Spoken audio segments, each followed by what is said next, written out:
دو کام کر لو ہر عبادت کے ساتھ. ایک اس عبادت کی توفیق پر اللہ کا شکر، اور اپنی تقصیر پر، اپنی کوتاہی پر استغفار. اگر یہ کام کرتے رہو گے تو انشاءاللہ رفتہ رفتہ راستہ طے ہوتا جائے گا، اور ایک وقت آ جائے گا، ضرور آ جائے گا انشاءاللہ، کہ تم احسان کے مرتبے تک پہنچ جاؤ گے.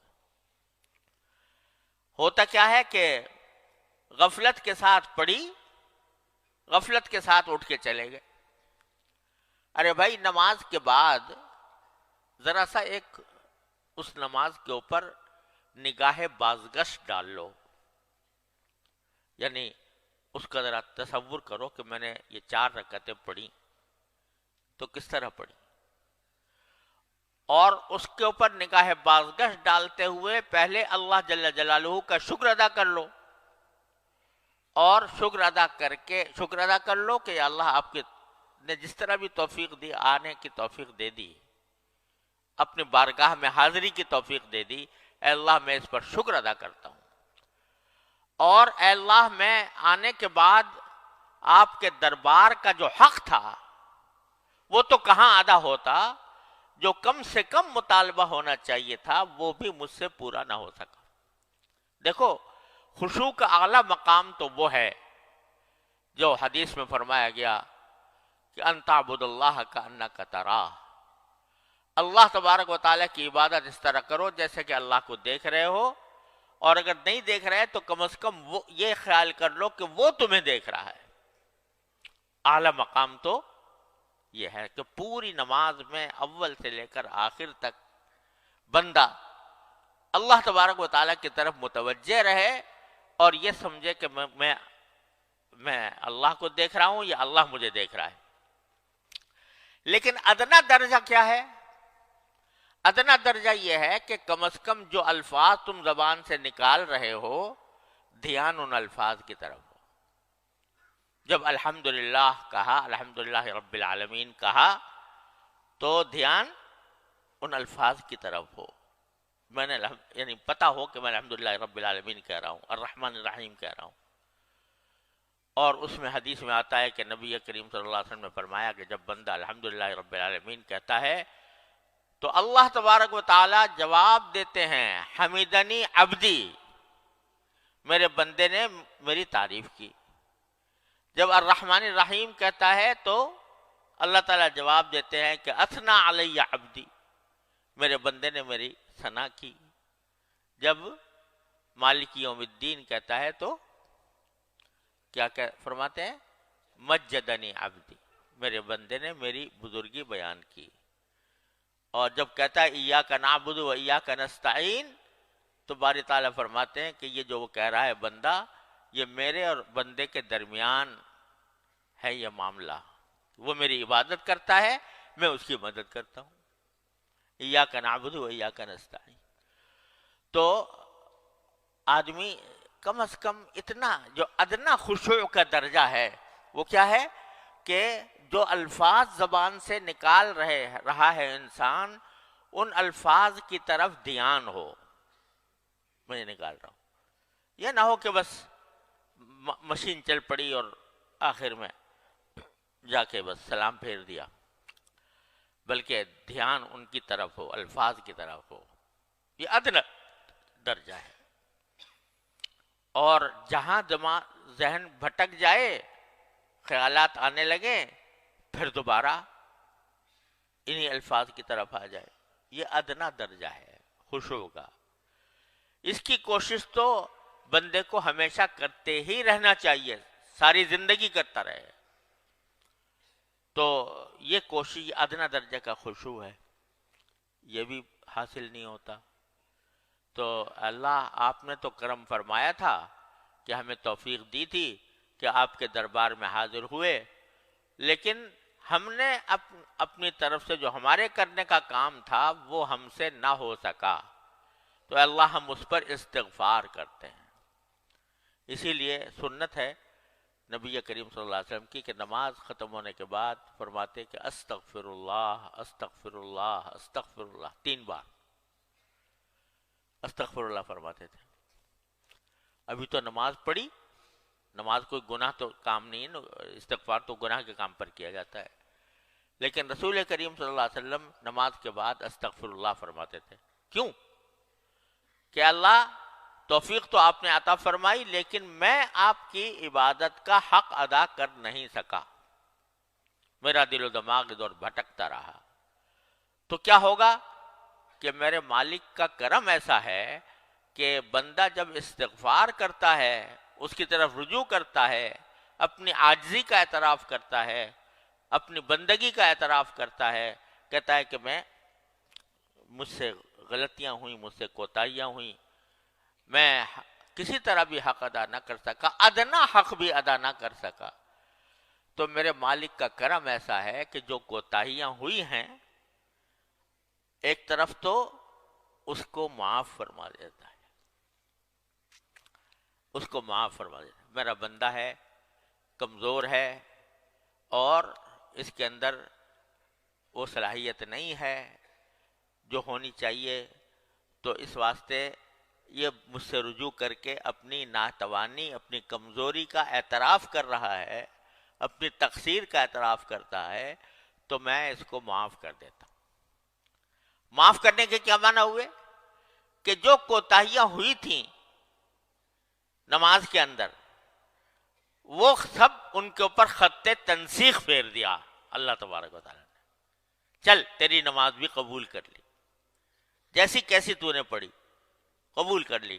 جب تو نے ہم سے رجوع کر کے کہہ دیا کہ یا اللہ مجھ سے نماز صحیح طریقے سے پڑھی نہیں گئی، تو چل ہم نے قبول کر لی.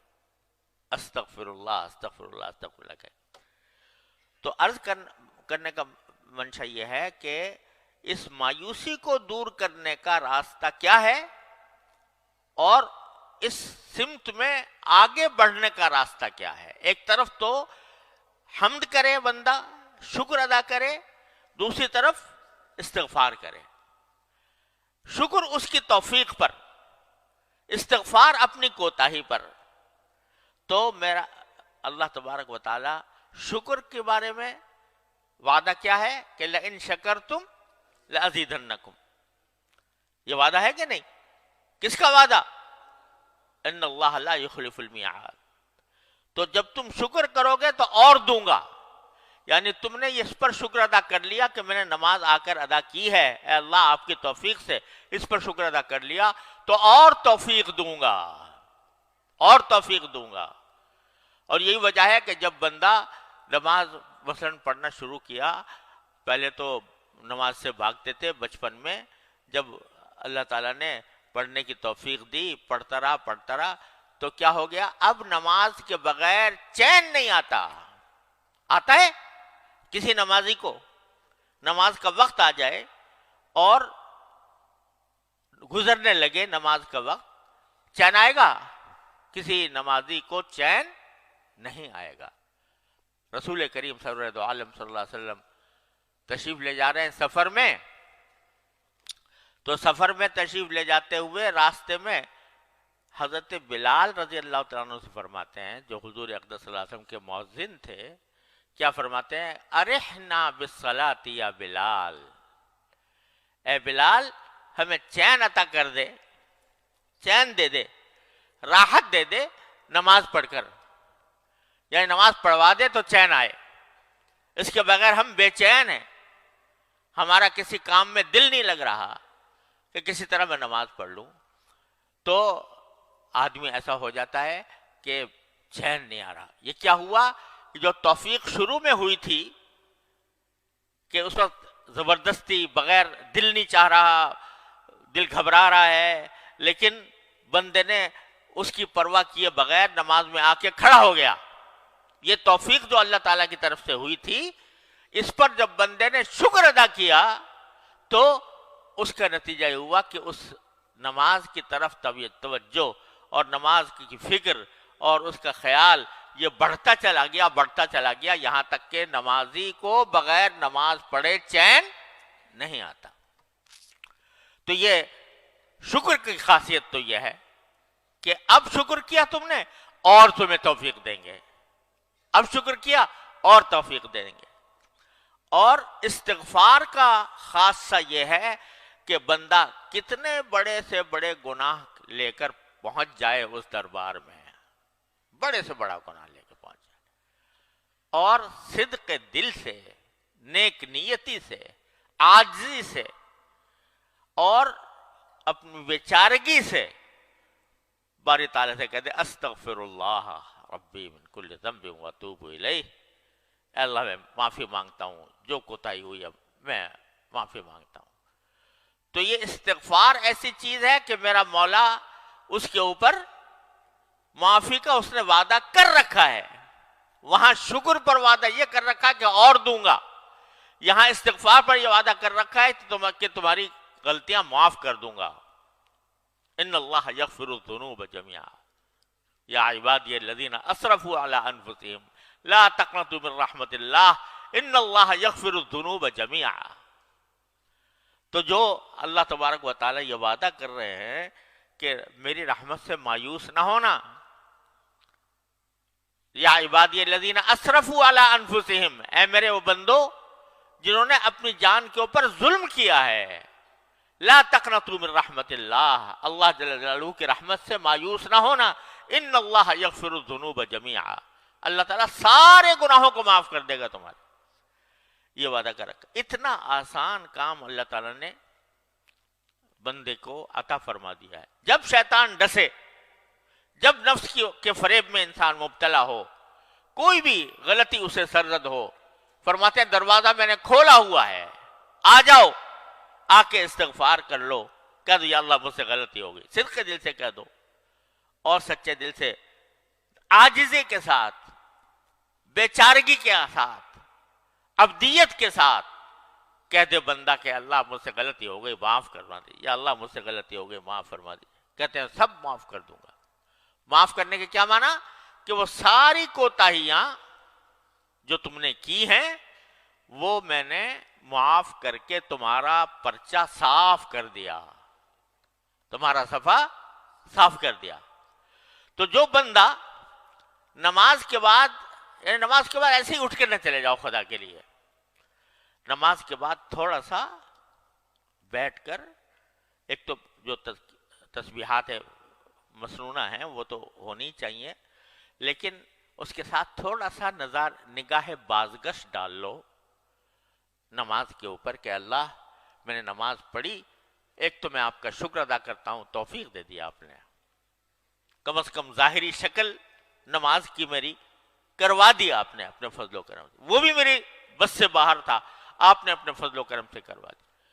دوسرے میں استغفار کرتا ہوں، کہے پر کرتا ہوں جو میں نہ مجھ سے کوتاہیاں ہوئی ہیں اس نماز کے اندر، ان پر استغفار کرتا ہوں۔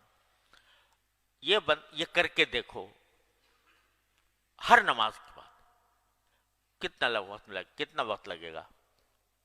1 منٹ 2 منٹ، اور ذرا سا اگر تھوڑا سا اور بڑھا لو کہ اپنی ان 4 رکعتوں کا جائزہ لے کے دیکھو، میں نے تکبیر تحریمہ ٹھیک سے ادا کی تھی، میں نے سورہ فاتحہ ٹھیک سے پڑھی تھی، میں نے رکوع صحیح طریقے سے کیا تھا، میں قیام صحیح طریقے سے کیا تھا، میں نے سجدہ صحیح طریقے سے کیا تھا، اور ساتھ میں یہ کہ میرا دھیان کہاں تھا، میرا دل کہاں تھا، دماغ کہاں تھا، اس کا ذرا سا جائزہ لے لو، تو بہت ساری جگہ پر تمہیں نظر آئے گا کہ یار یہ تو نماز تو پڑھی بے شک، لیکن مجھ سے نہ الفاظ کی طرف دھیان ہو سکا، نہ اللہ تعالیٰ کی طرف دھیان ہو سکا۔ تو جب یہ تصور آئے تو شرمندگی تو ہوگی، ندامت ہوگی، اس ندامت کے لیے کہہ دو استغفر اللہ استغفر اللہ استغفر اللہ، اللہ تبارک و تعالیٰ کے سامنے بار۔